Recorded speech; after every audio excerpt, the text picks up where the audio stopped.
Bong couple on the go চ্যানেলে আপনাদের স্বাগত। আজ ইউরোপে আমাদের তৃতীয় দিন। আমাদের চ্যানেলে এখনও সাবস্ক্রাইব না করে থাকলে সাবস্ক্রাইব করতে ভুলবেন না, কারণ পিকচার আবি বাকি হ্যাঁ মেরে দোস্ত। এখন সকাল 6টা। কিউকেনফের টিউলিপ ছাড়া আমাদের মে মাসে ইউরোপ আসার আরও এক কারণ হলো এই অফুরন্ত ডে লাইট। এখানে এখন ভোর 5:30টায় সূর্য উঠে অস্ত যায় প্রায় রাত 9টা নাগাদ, তাই ঘুরে বেড়ানোর জন্য অনেক সময়। এখানে মে মাসে ওয়েদারও মোটামুটি রৌদ্রোজ্জ্বল থাকে, মাঝে মাঝে 2-1 পশলা বৃষ্টি বাদ দিলে।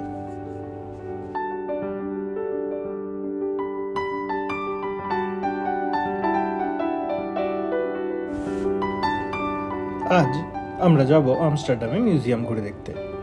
এখানে 75টার কাছাকাছি মিউজিয়াম রয়েছে, যার কয়েকটায় আজ আমরা যাব। তার আগে আমাদের হোটেল চেঞ্জ করতে হবে। আসলে কাল আমাদের আমস্টারডাম থেকে বেলজিয়ামের বাস ছাড়বে স্লটাজিক থেকে, তাই আজ আমরা তার পাশেই আমস্টারডাম টেলিপোর্ট হোটেল বুক করেছিলাম।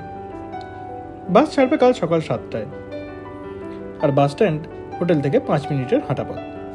সকালে যাতে সময় মতো বাস ধরা যায় তাই এই ব্যবস্থা, যদিও সেই বাস সময় মতো ধরা যায়নি, সে গল্প যাকে বলে যথাস্থানে বলব। এখানে হোটেলে চেক ইন টাইম দুপুর 2টো, কিন্তু সকালে পৌঁছে এদের লাগেজ রুমে লাগেজেরা রাখতে দেয় নির্খরচায়, আর রাতে চেক ইনের সময় সেটা নিয়ে নিলেই হলো। লাগেজ রুমে লাগেজ রেখে আমরা চললাম ভ্যান গো মিউজিয়ামের উদ্দেশ্যে। এখানকার ট্রেনগুলো মোটামুটি ফাঁকাই থাকে। ট্রেনে চেপে চললাম আমস্টারডাম সেন্ট্রাল, সেখান থেকে ট্রামে করে মিউজিয়াম প্লেন। এই মিউজিয়াম প্লেনে বেশ কয়েকটা মিউজিয়াম একসাথে থাকায় এর এই নাম। ভ্যান গো মিউজিয়ামে আমাদের এন্ট্রি 9টায়। আমরা মোটামুটি 8:30 নাগাদ পৌঁছে গেছি। এখানে আছে ডাচ চিত্রশিল্পী ভ্যান গয়ের পেন্টিংয়ের কালেকশন। এই ভ্যান গো মিউজিয়ামের টিকিট কিন্তু আমস্টারডাম সিটি পাসে নেই, তাই আপনাদের ভ্যান গো মিউজিয়ামের ওয়েবসাইট থেকে এই টিকিট বুক করতে হবে, যার লিঙ্ক ডেসক্রিপশন বক্সে দেওয়া আছে। টিকিটেই এন্ট্রি টাইম মেনশন করা থাকবে, আপনাকে সেই সময় মতো মিউজিয়ামে ঢুকতে হবে। এখনই বেশ লম্বা একটা লাইন পড়ে গেছে মিউজিয়ামে ঢোকার। মিউজিয়ামে ঢুকে আপনারা চাইলে অডিও গাইড নিয়ে নিতে পারেন। অডিও গাইড বেসিক্যালি মোবাইলের মতো একটা ডিভাইস।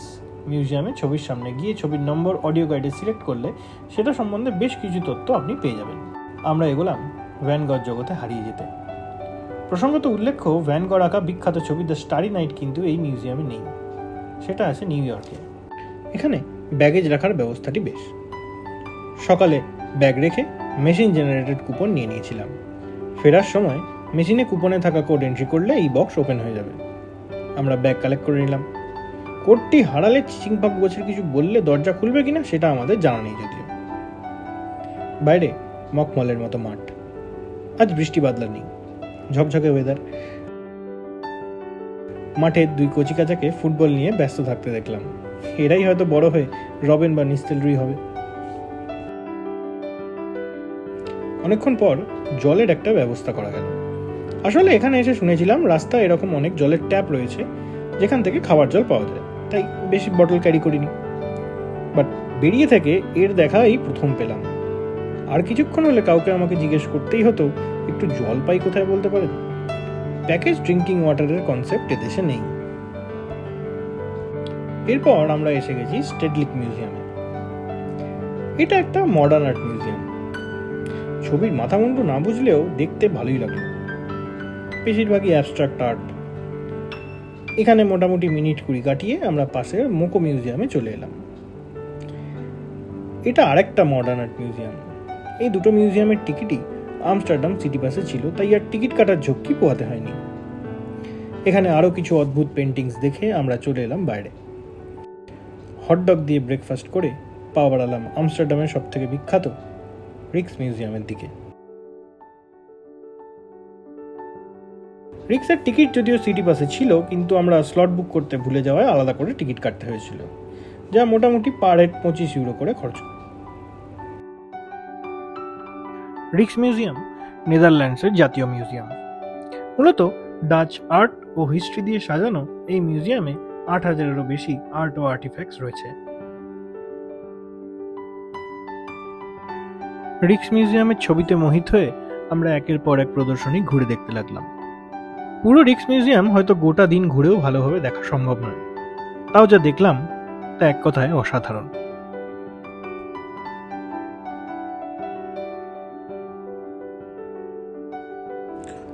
মিউজিয়াম পর্ব শেষ করে আমরা এবার যাব আর্টিস জু। কেন এই আর্টিস? কারণ এখানে আছে পেঙ্গুইন। এই আর্টিস জু পৃথিবীর ওয়ান অফ দ্য ওল্ডেস্ট জু। দুপুর পৌঁছে আমরা সোজা চলে এসেছি পেঙ্গুইনদের আস্তানায়। প্রচুর বাচ্চারা আর চিড়িয়াখানায় এসেছে। আমাদের হাতে যা সময় সেটায় পুরো আর্টিস ঘুরে দেখা সম্ভব না, তাই 1 ঘন্টায় যতটা হয় ততটাই উপভোগ করে ছবি তুলে আমরা চললাম পরবর্তী গন্তব্য ডাচ আর্মাডার উদ্দেশ্যে। আমরা যাচ্ছি ন্যাশনাল মেরিটাইম মিউজিয়ামে। এর এন্ট্রি টিকিটও আমস্টারডাম সিটি পাসে ইনক্লুডেড, তাই আর টিকিট কাটার ঝক্কি নেই।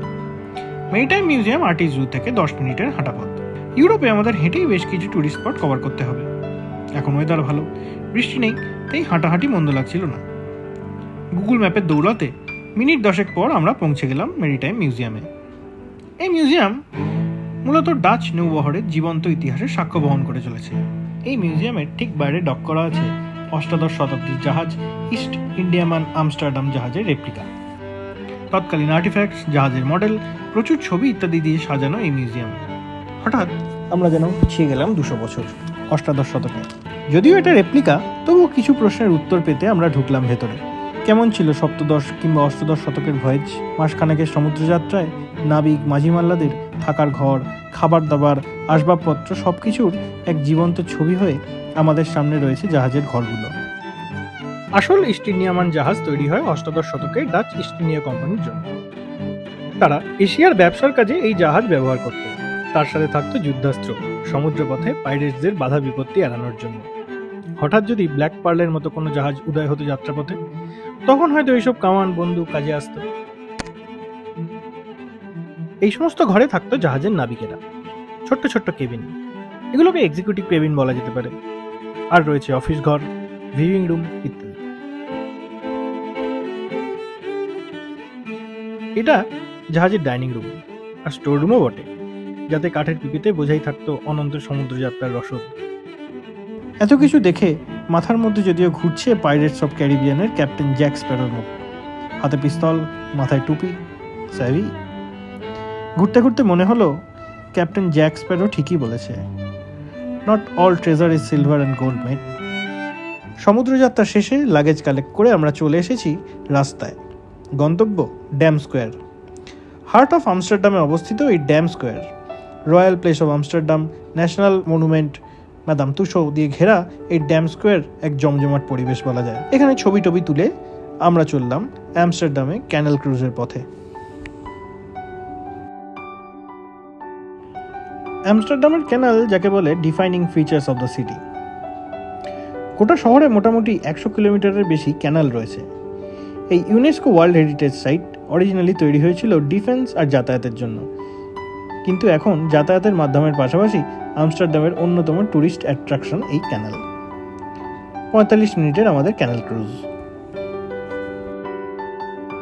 দিনের শেষে ক্যানাল ক্রুজটা অনেকটা রিফ্রেশিং। এখানে রাতেও ডিনার ক্রুজ চলে, যার টিকিট আপনারা আগে থেকে বুক করে রাখতে পারেন। ক্যানালের মাঝে মাঝে প্রচুর ফুট ব্রিজ, সাইকেলের জন্য ব্রিজ রয়েছে। ক্যানাল ক্রুজ থেকে আমরা চলে এসেছি ভন্ডেল পার্ক। এটাকে আমস্টারডামের প্রিন্সেপ ঘাট বলা যেতে পারে।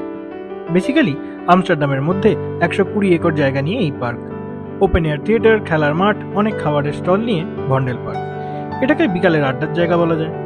পার্ক হলেও জায়গাটা অসম্ভব রকমের পরিষ্কার। সারাদিনের কাজের চক্রবহ থেকে বেরিয়ে এই পার্ক এখন হয়ে উঠেছে জন অরণ্য। আবার একটা ট্রাম জার্নি, আর আমরা যাচ্ছি আমস্টারডামের রেড লাইট ডিস্ট্রিক্ট দেওয়ালেনে। পড়ন্ত বিকেলে আমস্টারডামের গলিতে জনসমুদ্রে হারিয়ে যেতে মন্দ লাগছে না। মাঝে এখানে আমাদের স্টেপল ডায়েট ফ্রেঞ্চ ফ্রাইও কিনে নিয়েছিলাম। ক্যানালের সামনে আইকনিক ছবিটা না তুললে আমস্টারডাম ভ্রমণ অপূর্ণ থেকে যেত। দেওয়ালেন জায়গাটা আমস্টারডামের রেড লাইট ডিস্ট্রিক্ট বলেই বেশি পরিচিত। এখানে প্রস্টিটিউশন লিগ্যাল। জায়গাটা রেড লাইট ডিস্ট্রিক্ট হলেও এখানকার মোস্ট পপুলার টুরিস্ট স্পটগুলোর মধ্যে একটা। দিনের শেষে এবার আমাদের হোটেলে ফেরার পালা। আমস্টারডামে রাত হয়ে এসেছে। ঘড়ির কাঁটায় তখন প্রায় 10টা। ফিরে গিয়ে হোটেলে আমাদের চেক ইন করতে হবে। সকালে শুধু লাগেজ রেখেই আমরা বেরিয়ে পড়েছিলাম ঘুরতে। সারাদিন ঘুরে বেশ ক্লান্ত এখন। কাল সকাল 7টায় আমাদের বেলজিয়াম যাওয়ার বাস।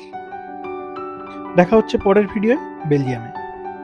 ভিডিওটি ভালো লাগলে লাইক, শেয়ার, কমেন্ট ও সাবস্ক্রাইব করতে ভুলবেন না।